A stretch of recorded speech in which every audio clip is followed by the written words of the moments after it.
Good evening, good afternoon, good morning, good whatever time it is, wherever you are. It's Friday once again. It's rolled around and it's a miserable day outside. I got wet when I took the dog out earlier, so my plan is to balance things out by getting wet from the inside tonight. Cheers, everyone.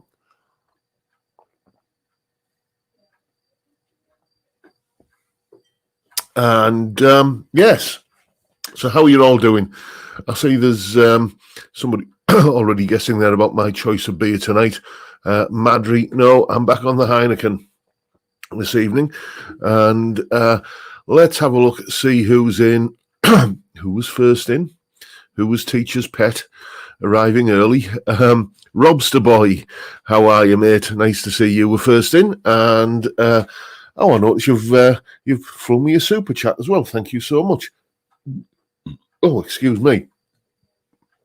Gassy beer. Then we got Mark Kerno and James Hunt, PFY guitars even. Michael Dodds, Johnny Random, Sean House. Oh dear me. Steve Hale, Terry Day, Edwin Toonan, Craig Stamen Balder making an announcement there. And then we've got Michael Palmer. I hope you're feeling better this week, Michael.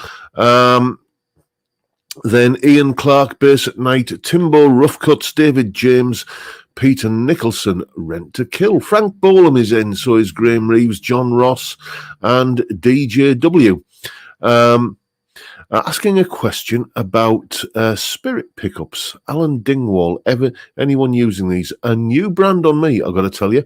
Then there's Dr. Gomez, Heineken and a chicken kebab. No, it's we're not having chicken kebabs tonight.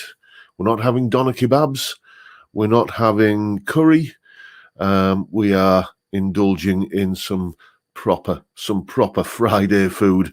I don't want to get accused of advertising, but the initials are K, F, and C.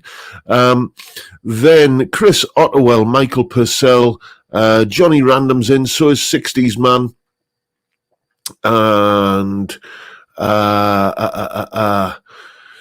he's asking, DJW's asking if Northern Sounds are still going. Not sure, mate. Theme Tunes is in, so is Steve B, John Channing, Lawrence Hastings, Steve Entwistle, and then we've got Pablo Hank and Nancy Davis and Rexomatic. What are we saying there, Rex? Good morning. Heading towards Utah today, taking the rain song on the road with temperatures ranging from mid-80s down to mid-40s. We'll see how it does. In case anybody's interested, the rain song guitar is, I believe, a carbon fibre acoustic guitar that Rex owns. He showed me some pictures of it, and mighty fine it looks too. Then we've got Cal B and the Rocco Cat and Grandpa Joe. And scrolling down, I can see we've got the Essex Cat, Paul Trainer and Brad Matthews. And who else we got? Terry S is in. And scrolling down, I see we've got Bill Mumbo, Gary Shaw, how are you, mate? And The Time Prophet. Jimmy James is in, so is Michael Belliveau and Cylon Hybrid, who's already started. Yes, sometimes it's just too tempting to wait, isn't it, mate? Phil is in, and then we got John Mack and Relaxing Meditation saying, got me beer ready, have a great show and keep up the good work. Thank you, mate. Dudley Squat is in, Steve Cassidy is in, Steve Cassidy Guitar. Mate, I've been watching a few of your videos today and I've subbed to your channel. If anybody else isn't aware that Steve has his own channel, go and check it out. He's really rather good, that's to be said. So go and give him a few subs and hit the like button a few times and all the rest of the good stuff. Then who else we got? We've got Thomas Mulvaney and Mickey Walnuts and Robert Galbraith. And scrolling down, I'm trying to keep up with it. And we've got Stephen, is that Sprosen? Nice to see you in, mate. I don't think I recognise your name from the chat from previous Friday evening, so if you're new, then welcome. OK Live is in, so is Stuart Young and Nigel Arthur. Then we got Rick Cookson. Maria Davies asking, how's Dougal? Dougal is full of himself at the moment because the nice man from the courier company has just delivered a little package from Pets at Home consisting of some toys and stuff. We'll see how long it takes him to destroy these. A few people have made a comment about, I don't know if you can see that there, that scar on my arm there. Yes, that was Dougal, just being a bit boisterous. Then we've got I'm No Creative, OK Live, David K. Nick Pilson is in, so is Brad Dowell, David Collins, Cool Cat, Ben Allmark is there. There's Geronimo bringing up the rear, Cornucopia, David Cairns, Nathan, Gavin Armstrong. What are you saying there, Robert? I put you on You Sounded Mortal already, then I realised you had 0.5 speed on you. Yeah, okay. Done that once or twice myself. I remember playing an entire Santana flexi disc. If you remember those things from Guitar Player magazine, putting it on the wrong speed and he sounded like some kind of speed metal guy.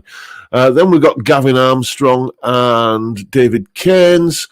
And Farjon is in, and Savvy's there, and we've got Ravi and JT. And I think that's pretty much everyone. If I've missed you out, then it's not because I intended to. It's just because I'm a bit of a plank sometimes.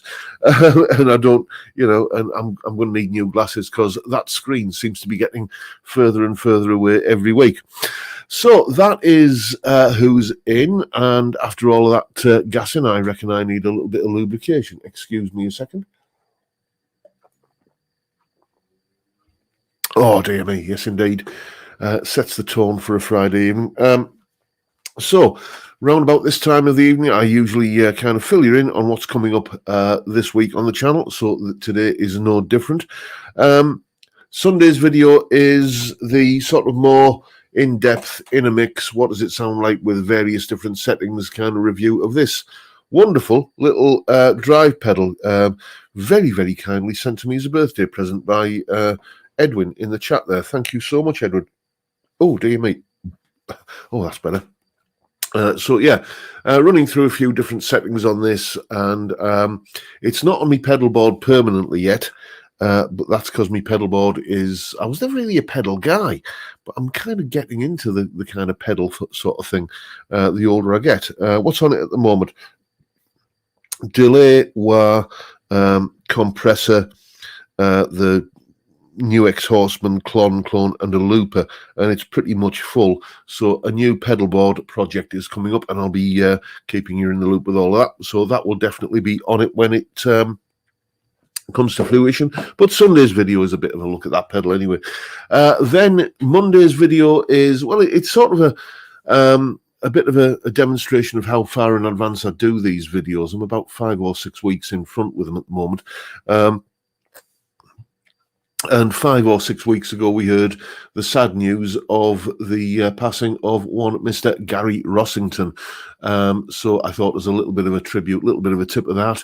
Monday's video would be courtesy of Mr. Gary Rossington. So we're taking a look at one of his solos, one of the iconic Skinner solos. That's what we're doing on Monday. Then Tuesday, continuing the current theme of my 5 favourite albums in a particular genre of rock from the 70s. We're looking at soft rock. It was going to be I was thinking, shall I do a week on country rock and then a week on, kind of folk rock and a week on, kind of singer-songwriter kind of rock. But I decided to lump them all together into one episode on what I'm calling soft rock. Wednesday's video is another viewer's question. Just a reminder that if you have any questions or queries of a guitar or music-related nature, then get in touch with me, jrguitartuition@gmail.com, or you can use the email form on my website, johnrobsonmusic.co.uk, or you can leave a comment below any of my videos. Don't put it in the chat though, because chances are I'll be too busy rabbiting to see it. And this Wednesday's video is basically a viewer had asked me what goes on inside my head when I'm playing. So a little bit of a glimpse inside my mind. It could be disturbing. Viewer discretion required, possibly. Then on Thursday, it's a little bit of an overdrive shootout between the boost function on the Blue Guitar Amp 1. That will be one of the things that's going on the pedal board eventually when I get that project up and running.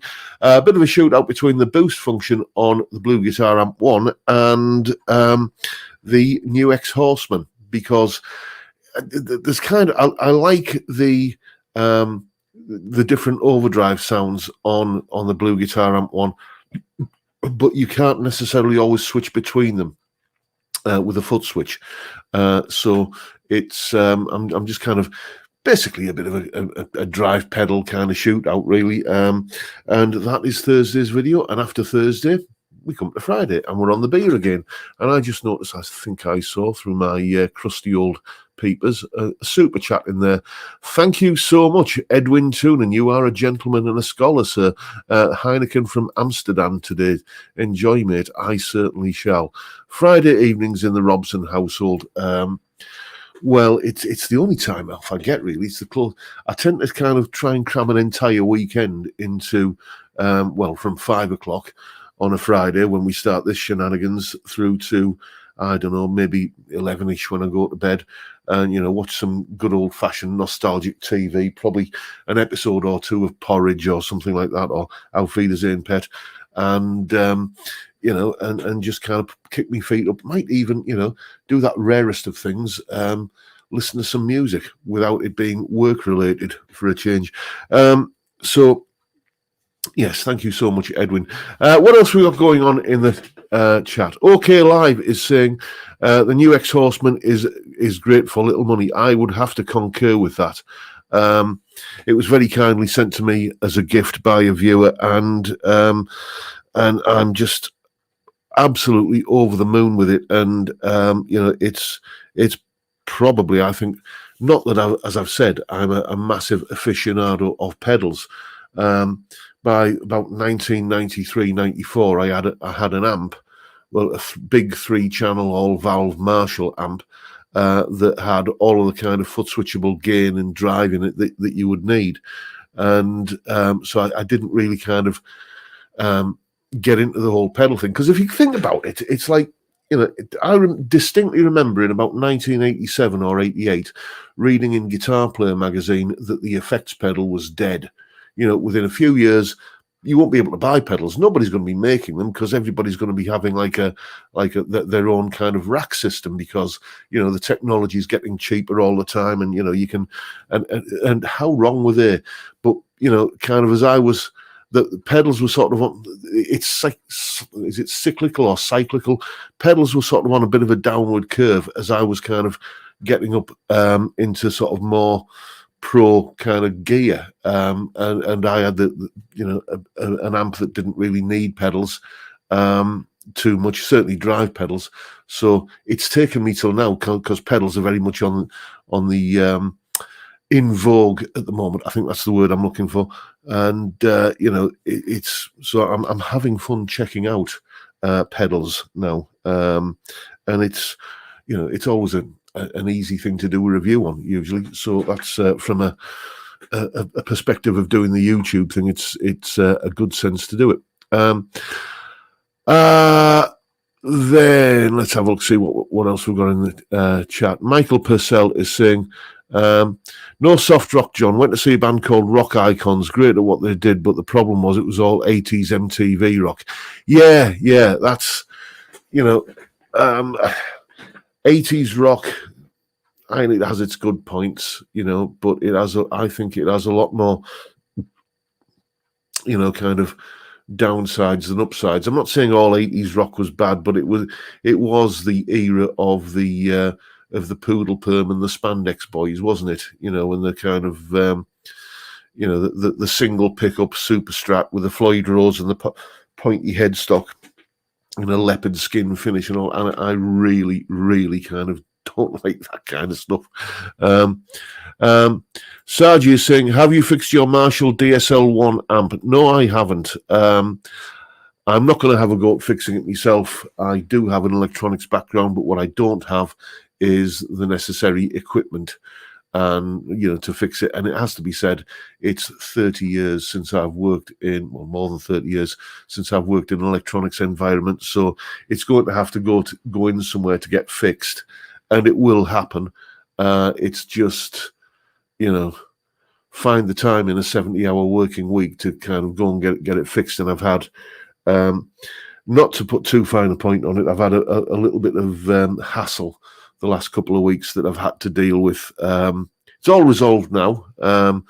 Basically, I was in a bit of a dispute with my bank, and they've admitted they were in the wrong, and that from the grovelling email and phone calls I got from somebody quite high up the family tree at the bank, quite up the food chain, I should say.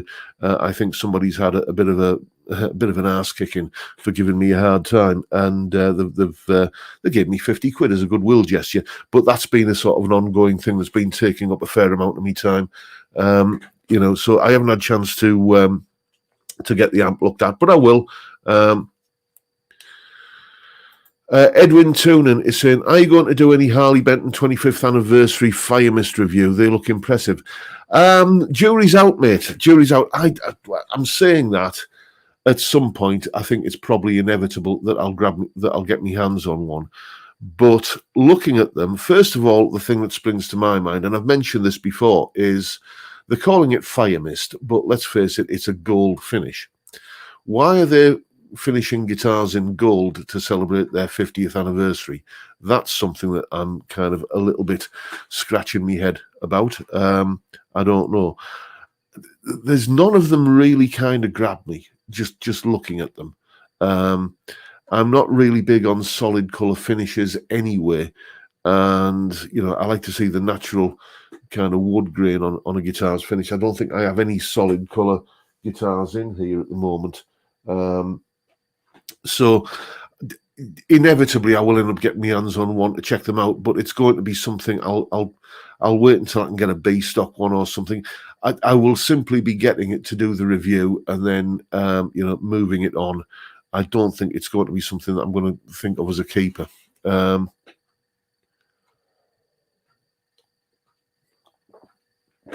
Sean House, what you saying there, mate? Are you from more or less the same part of the world as Vic and Bob? Have you ever been in a house band that had to accompany a singer in the club style?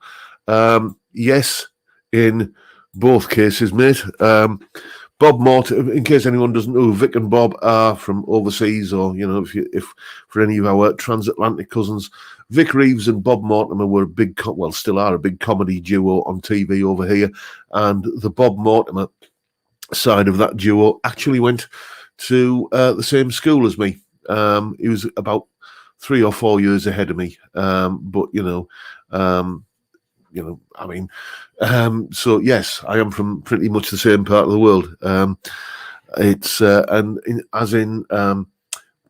Playing in a house band that has to accompany somebody. Yeah, we've done that before. Many years playing on the club circuit up here. That's just part and parcel of the thing that you do. So yes.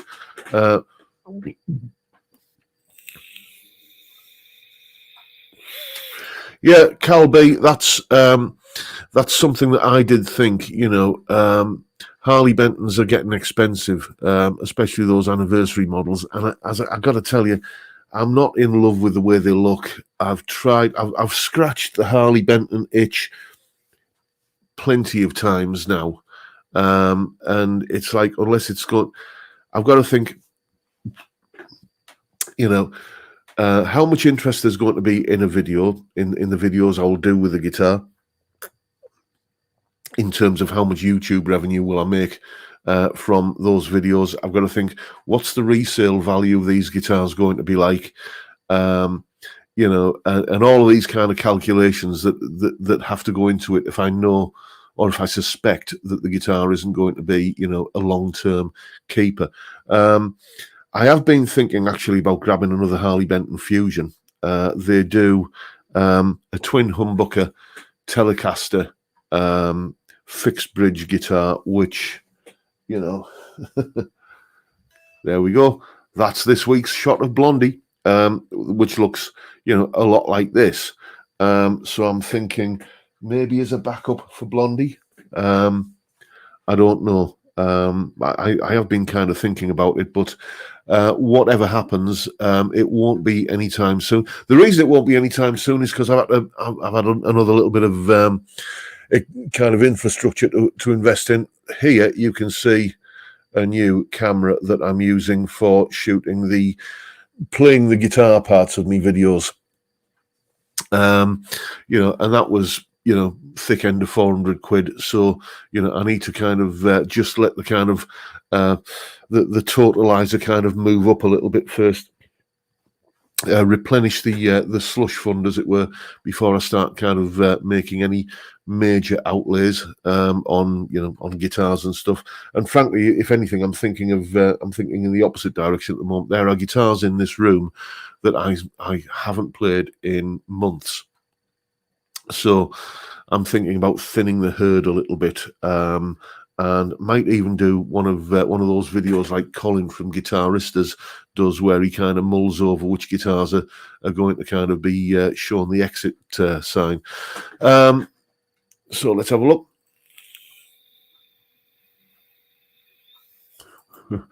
Yes, Time Profit, I'm aware of that, mate. Showing Blondie too much in a stream may have your channel taken down for too much guitar porn, indeed. But let's have a look, see what else we've got.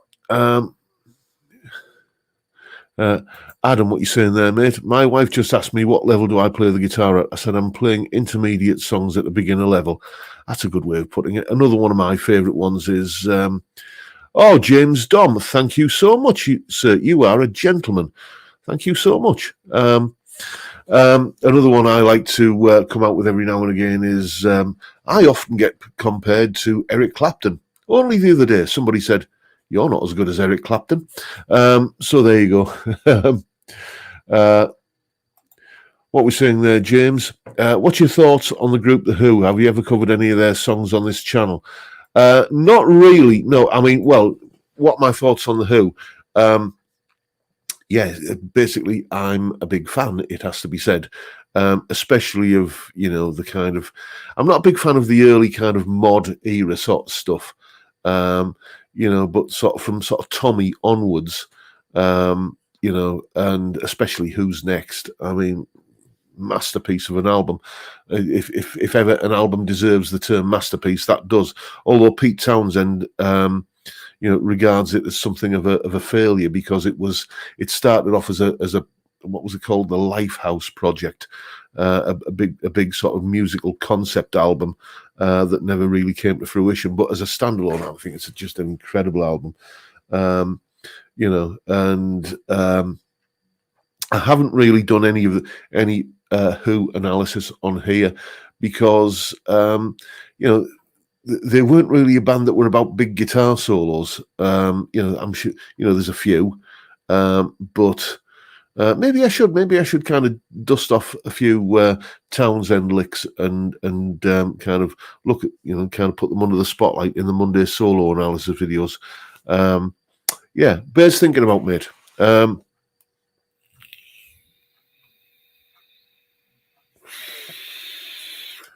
Let's have a look.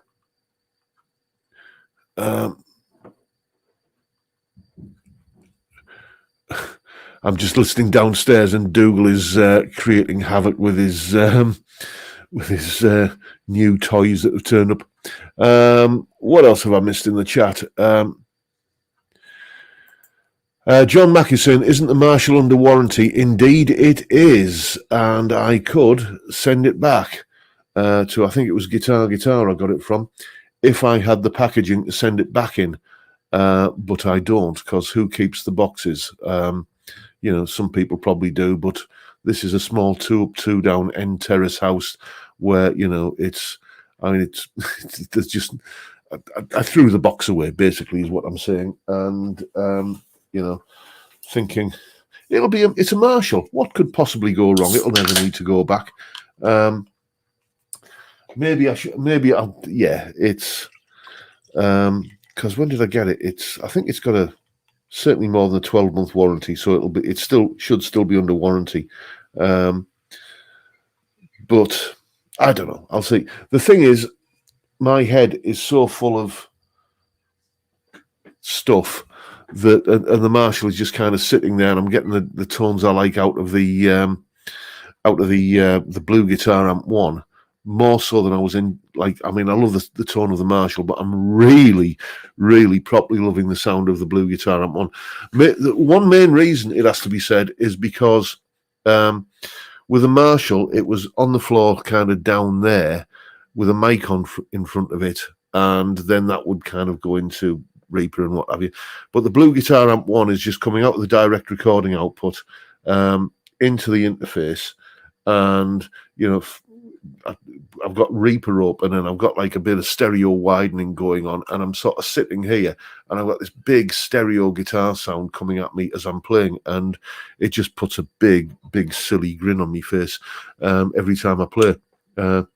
Shows how to windmill, a la Pete.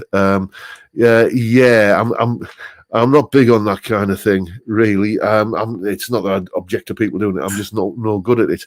I remember I tried being a flash bugger once at a gig at, oh gosh, where would it have been? South Shields somewhere, I think it was. And I tried doing the whole kind of guitar up behind the head kind of thing like that, but I'm 6'7" tall, and it was a low ceiling, and I took out a bloody fluorescent light. The club committee man wasn't happy with me that night. It got a laugh out the audience though.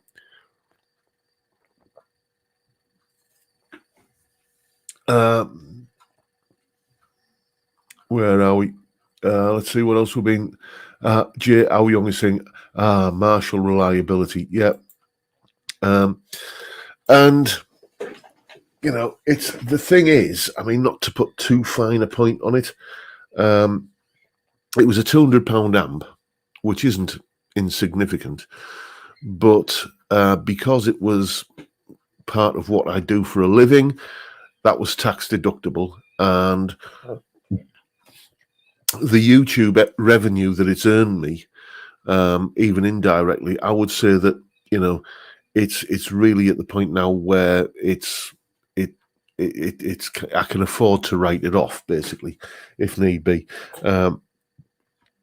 So if worst comes to worst, I might just and I don't have the time, or it's going to cost too much to get repaired, or I can't get it fixed under warranty, I'll just bung it up on eBay for spares or repair or something like that. Because, as I say, this, you can't see what I'm pointing at, but you know what's down there, the Blue Guitar Amp 1 is, at the end of every year, when I do when we get to sort of December-ish sort of time, and I talk about the 5 best pieces of kit that I've bought this year. Well, Blue Guitar Amp 1 is going to be top of the list. Spoiler alert. It's probably the best piece of kit I've bought in the last decade. It is just incredible. And it's amazing how many, other amp manufacturers are coming out with similar products now.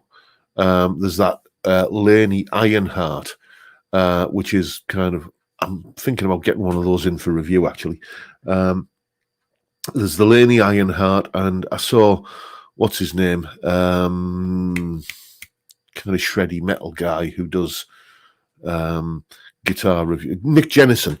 I saw him reviewing, was it a Baroni amp that was a similar kind of thing to the Blue Guitar Amp 1. So that it seems to be that this is a coming kind of thing, like kind of very versatile, pedal board amplifiers. And, this one is, it's just incredible. And thank you to Craig Stamen for putting me onto them, mate.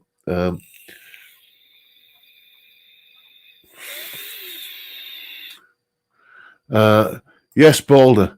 A lot of Marshall stacks you see at concerts don't have any speakers. Indeed. I mean, I think, and I'm just kind of spitballing here, but I think the change in the business model of the music industry is the is kind of the root cause of this, because once upon a time bands used to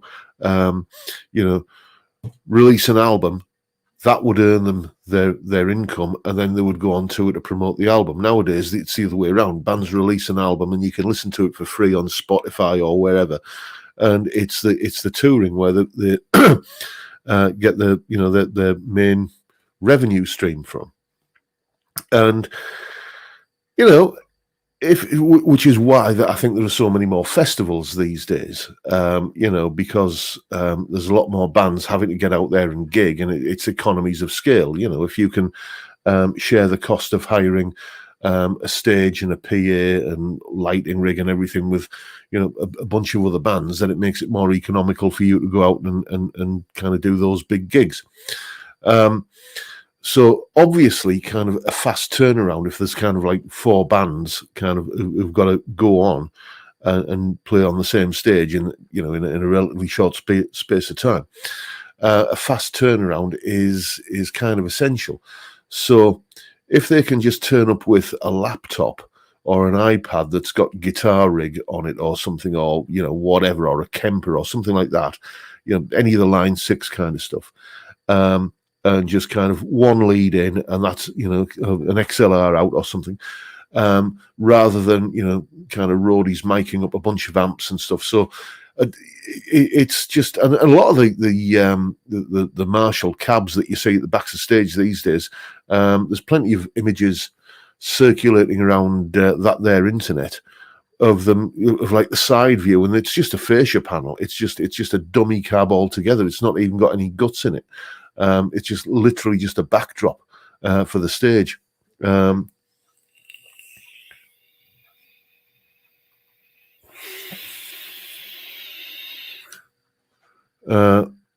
Let's have a look, see what we've been talking about. Craig Stamen saying, no problem, John. Glad you like them. They're fantastic. Pablo Hank saying, I saw Nick Jennison shredding as a customer in Guitar in Newcastle a few years back. He's a great player. I think he is, and he just, I don't know, I've never met the chap, so you can't say with 100% certainty, but he does come across as being a jolly nice chap. As I often say, the type of bloke you'd go for a pint with and kind of, pass the time of day with, and very, very versatile as well. I don't know if any of you guys watch that Monday night live stream on Guitar Interactive, because if I'm finished in time, I usually finish at 8 o'clock on a Monday rather. So that's when it usually starts. So I'll, while wifey's watching Coronation Farm and EastEnders Street and all that kind of guff, then I'll usually plug the headphones in and watch that live stream on my laptop. It's and he does everything from like Van Halen and Satriani and Petrucci and stuff like that through to Peter Green. Convincingly, he's very, very talented guy. I've got to say. What are you saying there, Chris? So Chris Bucking, Cardinal Black at the Brudenell in Leeds last week. Awesome. Go see them if you get a chance. Yeah, Chris is a fantastic player, isn't he? He's one of those guys that it's something of a cliche to say so, isn't it? But it's true in his case that you just need to hear one note and it's him. He's got that sort of that quite a unique touch, and the way he plays fingerstyle and holds the pick in his hand for the occasional times that he's going to use it. It's like, when you look at, I don't know, weird comparison, but I'm going to go with it. When you look at your dog, kind of twisted in sort of some kind of S shape on the floor, and you think, how can that be comfortable? That's the way I feel when I look at Chris Buck playing. But dear me, he makes it work. What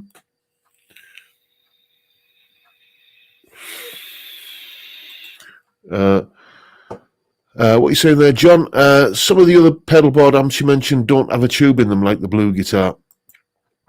That's DJW saying indigestion. No, what it was, mate, I took a big slug of fizzy pop after I'd walked the dog this afternoon. And excuse me, there's my phone pinging. What's that all about?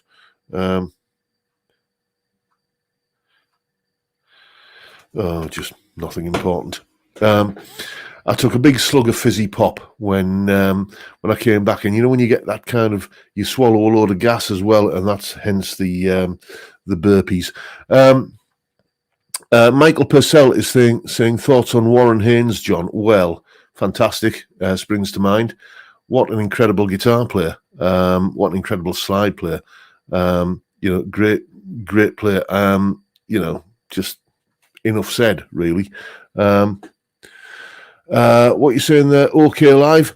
A lot of the guys in the audience are not musicians. They won't hear the difference between a real amp or amp simulation. Indeed. Yes, that's what we were talking about. Tubes, weren't we? I don't really care whether it's got valves in it, tubes, call them what you want, or solid state, or some kind of algorithm or whatever. I really don't care. It's what does it sound like, and does it have that kind of touch sensitivity that you get, through a good amp. I was almost going to say a good valve amp, because that's something that valve amps were, renowned for. But I sometimes these days play through Guitar Rig, and occasionally bias amp. Although for some reason bias amp seems to kind of have forgotten that I've paid for it, and keeps defaulting to the demo version, which I'm not entirely happy about. But I'm happy plugging into anything if it gives me the sound that I want. I don't really have any sort of prejudice against, that's not valves. A lot of people in the comments section in videos, the old videos where I was using amp sims all the time, I'd be demoing a guitar, and we still don't know what the guitar sounds like with you playing it through that computer crap. But that's I think I'm with Glenn Fricker on this. The amp sims these days have got to the point where it's very difficult, if not impossible, to tell. My phone is absolutely on fire tonight. Excuse me. Excuse me. We've got a little bit of a Dougal crisis. Hang on a sec.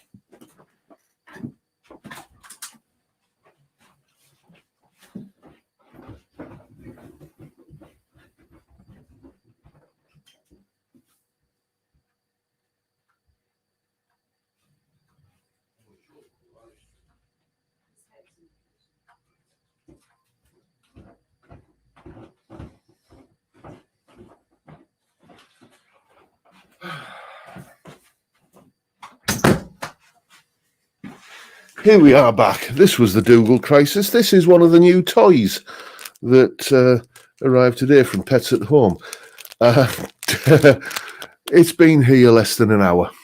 It's been here less than an hour, and it has no head. Yes, this is what I mean. This is, people ask how Dougal is. This is how Dougal is. Anyway,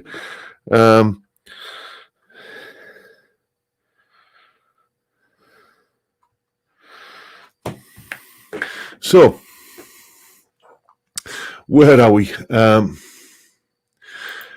Pablo, what you saying there, mate? Guthrie Govan admits he struggles to see the difference between valve and simulator these days. Yep.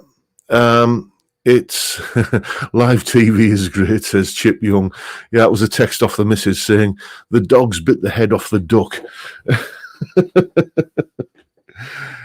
He just gets a little bit enthusiastic with his hunting instinct, shall we say?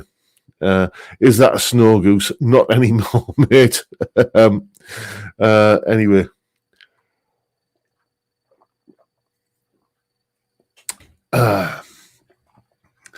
The duck is dead. It has ceased to be. The goose is cooked. Get in there, Dougal. Where are we? We were talking about amp sims, weren't we? What are you saying there, Johnny? I've been experimenting swapping out some of my various combo amp speakers over the last few days whilst the neighbours are away on holiday. It always surprised me the difference a speaker can make. Indeed, yeah. I mean, again, that's been something of a hobby horse that Glenn Frick has been on recently, isn't it? In terms of the speaker makes a difference. Well, really, I'd never have thunk. It's... I did at one point when I was thinking of, thinking about kind of getting an actual amp in here rather than using the amp sims. When I ended up getting the Marshall, I did think about, kind of getting a head and a cab.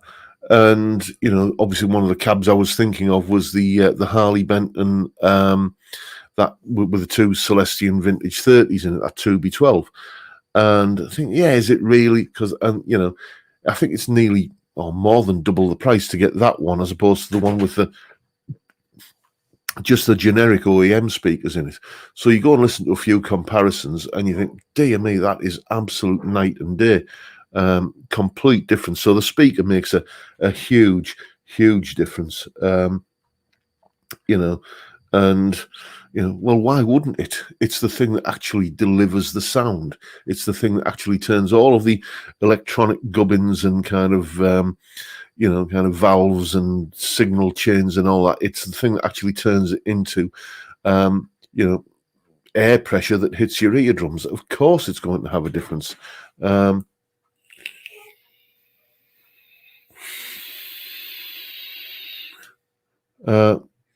JT is saying, have you took any big chunks of time away from playing since you started? No, you see, I hear this from a lot of chaps of a certain age. They started playing and they were mad keen on it when they were, in their kind of teens and early 20s, and then they come back to it when they're in the late 40s or 50s or whatever. And I never did. I couldn't imagine why I would put the guitar down. I would always find time because, I started when I was 11. Okay, I started playing guitar when I was 11 and played all the way through my adolescent years, played all the way through college and everything. And then I suppose it's different if you have a career which is demanding and, you're climbing the corporate ladder and all of that sort of stuff. And you just simply don't have time for it, and you've got kids and whatever, which I don't.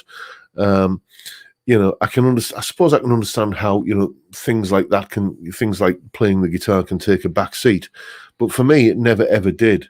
By the time I was 24, I was putting an advert in the paper advertising my services as a guitar teacher, and and playing in bands and stuff. So all of my adult life, pretty much, I've been playing guitar for a living. So I've never had that time when I've taken like a sabbatical from it in that way. Oh, see, we've got Cushman, New York City in. Let's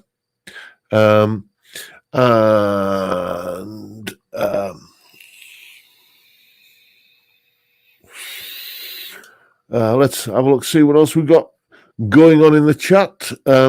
Theme Tunes dog ate my shoes last night. Yeah, Dougal has a bit of a thing for shoes as well. Don't let him near the KFC bucket. He will be going in his little hoosey. He has a little kind of den that he goes into. Basically, it's a dog crate. We have him crate trained, and once he goes in there, he just kind of lays down and goes to sleep. So it's he will be in there when the KFC's on the go. David Collins is asking, did you have a guitar on the ship, John? I've never, even though I trained to be a Merchant Navy radio officer, I never actually went to sea.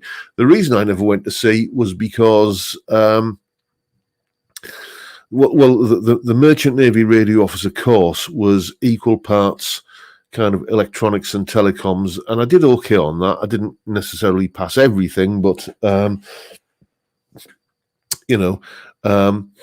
I would have been able to retake the things that I kind of didn't scrape through on, but I did okay on the electronic side of things. But the other side of it was all kind of like safety of life at sea and Morse code and all that sort of stuff.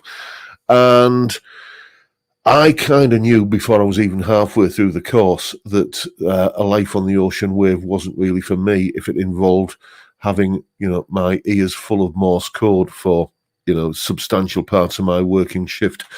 Because if you've never done Morse code, let me tell you, it's like having angry beavers fighting inside your head. It's just, it's you either can just zone out and kind of get into it and do it, or if you're like me, it's torture. It's fingernails down a blackboard, and I could just never get that far into it. So short answer is I never had a guitar on a ship because I was never on a ship. There you go.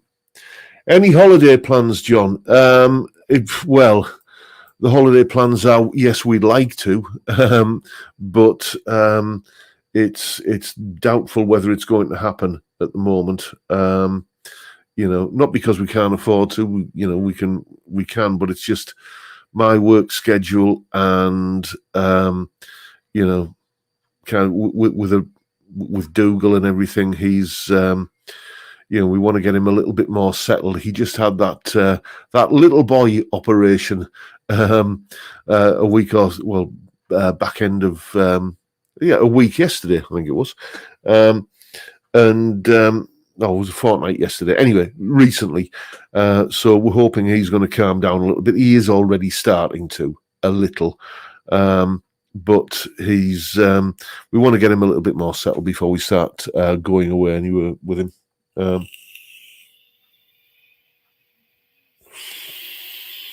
Jay Aoyong is saying, wow, I stopped playing guitar for around 25 years, got back into it fairly recently. As I say, Jay, that is a pretty commonplace kind of thing that I hear from a lot of people. It's kind of they played when they were young and then life got in the way and they come back to it in sort of this sort of age, the prime of life, as you would say. Crate Trained, is that an Aussie cover? Not quite, mate. Let's see what else is going on in the chat. Yeah, Craig, I stopped playing for a month because I had tendonitis and it drove me daft because I couldn't play. The only time I've ever really had to have any... thank you, Con. You're a gentleman, sir. The only time I ever really had to take more than, say, a day off playing the guitar was when I was a student. I had a job working in a supermarket, and I was the poor sap who was tasked with going and bringing a chain of supermarket trolleys back from the car park back to the trolley bay. Now, you know how bad it can be to control one of those things. Imagine 30 of them all in a row snaking around on a car park that had a slope on it. And gosh, how old was I? I'll have been about 20-year-old at the time.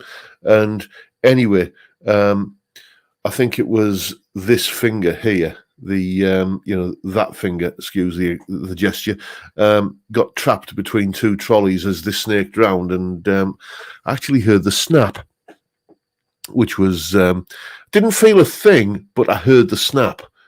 Bizarre. There was no pain at the moment. God, it hurt like a bugger. After a couple of hours, though, so I had my finger in a big old kind of splinty kind of thing for about a couple of weeks, and just had to. And I think what I did, I think I tried kind of teaching myself to play slide at the time. I just couldn't not have a guitar in my hand. Wasn't very successful because the guitar wasn't really set up for it, and the splint was kind of interfering with the slide and everything. That's the closest I've ever had having time off from guitar. Phil Hines is saying, any chance you could do a tutorial on Steve Rothery's style of playing? I've done a few Steve Rothery solos. What have I done? I've done Kaylee, I've done Easter, and I've done Incubus. Those are the three Steve Rothery solos that I've done. If you search my channel, you'll find them. but I've never really done an in-depth style of his playing because I have to say that I'm not that apart from like the obvious ones and ones that I've studied, like Cayley, for example, and stuff like that. I've never really kind of listened to Steve's output or Marillion's output for long enough to kind of get inside his head and think in terms of his phrasing and stuff like that. Might be worth doing though.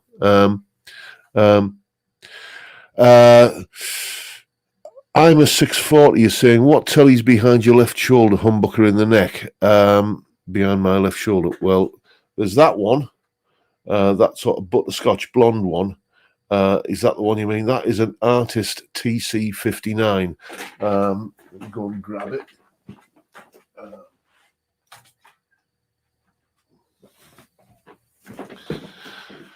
This is one of the ones that may not survive the cull when I'm thinking about thinning the herd. Yeah, it's a nice enough guitar, but I just don't play it. It's twin humbucker telly. The only thing is it's a beast of a heavy guitar, really, really heavy. It's got iron gear Tesla Shark pickups in it at the moment because the original Bull Booker pickups that come in these guitars, some people rave about them, but I just thought they sounded muddy and woolly and not at all nice in any way. So now it's got the iron gear Tesla Sharks, and it's a great guitar, but I just don't play it very often. So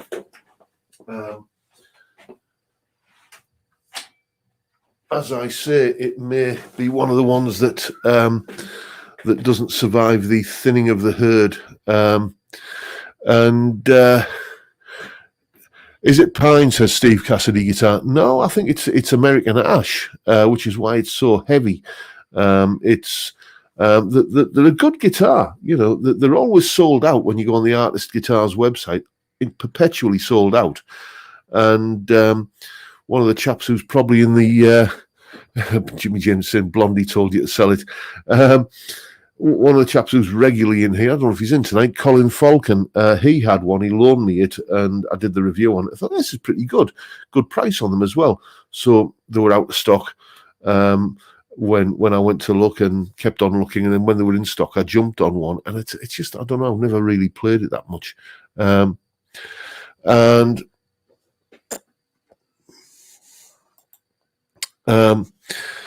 Texas Toast Guitars are going to do a red special. Do you think the Harley Benton clone is any good? I don't know. I've not played it, but the chap who bought me this guitar, in case you don't know, this guitar is my Deluxe Nashville Telly. This guitar was given to me as a gift by a chap called Joe, who's one of my students and a good friend in the States, and he's a guitar collector, and well, it's a little bit more involved than this, but I'll spare you the details. But basically, he bought me this guitar, and he was originally going to send me one of these that he had, but it was cheaper for him to, rather than shipping it from the States, he just bought me this. You know, what an act of kindness, you know, completely, I might add, unsolicited. But anyway, the Brian May Red Special, the Harley Benton one, he has one, and he absolutely loves it. He says it's a fantastically comfortable guitar to play, sounds great, you know, and if you're after that look, then it's a budget option of doing it, I guess. I am a little bit sort of, I wouldn't say wary, but I'm a little bit, you know, I don't want to play a guitar that is so strongly associated with that one player that, you know, it's just, it kind of has the air of being a little bit sort of too much of a fanboy, even though I am a big fan of Brian May. You know, it's just, I don't know. It makes you it makes it feel like you're going down the impersonation route. Do you know what I'm saying? So I've always shied away from it. I wouldn't mind trying one and kind of getting to grips with that sort of unique switching and wiring system that the Red Special has. But even then, you see, I don't think that would appeal to me because it's all kind of pickup switches for on and off, pickup switches for in phase and out of phase. You know, that just gets a little bit sort of complicated for me. So, you know, I'm curious, but not curious enough to kind of go out and try one, or to go out and buy one rather. Oh, Craig, you want a Music Man guitar? Yeah, well, don't we all, mate? You know, fantastic guitars. You know, just apparently, well, I've played one way back in the early 90s. I played a Silhouette that I got my hands on for a little while, and what a fantastic guitar. It's like, okay, this is how Fender need to build a Stratocaster. You know, it was just, everything about it was just dialed in perfect. The neck shape and everything.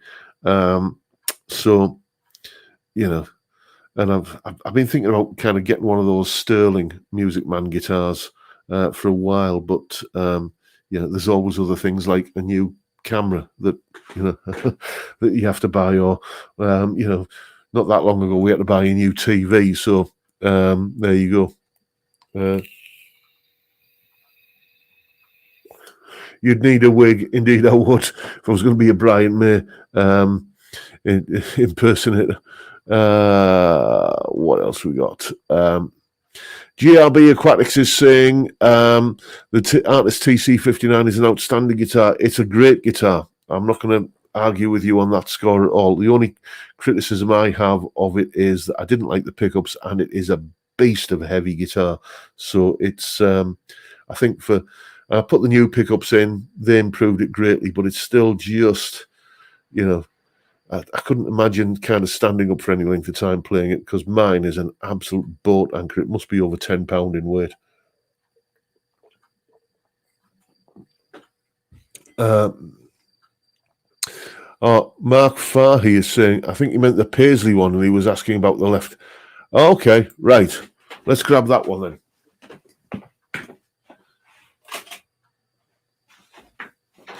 Everybody thinks this is a Paisley Stratocaster, a Telecaster even. It isn't. If you look, the scratch plate is actually made of old beer bottle labels. This was a part-finished kit guitar that I found in a charity shop for the princely sum of 25 quid.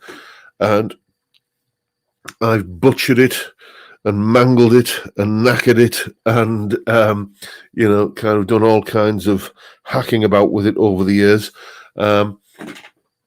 It's currently set up with a really high action for slide, because this is an iron gear steel twin pickup in the back end and a Wilkinson P90 in the neck, and in the middle position with the kind of boost in on the steel twin pickup. It's basically two single coils, not wired as a humbucker, but you can switch the second coil in and out to give it a boost. In the middle position with that boost in, it absolutely sings as a guitar for slide.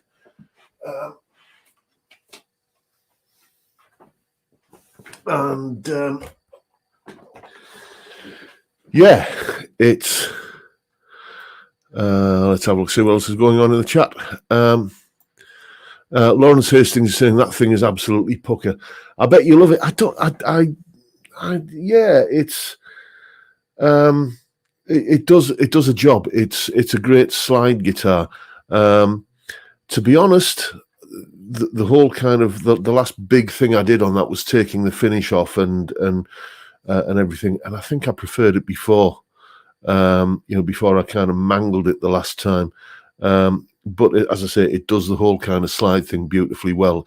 And it won't be one of the ones I'll sell, because frankly, it's worth probably about 50 pence in the condition that it's in. Where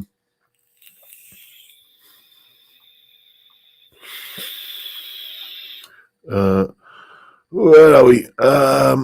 Let's see what else we got. Did I miss what happened to your Sire S7 guitar?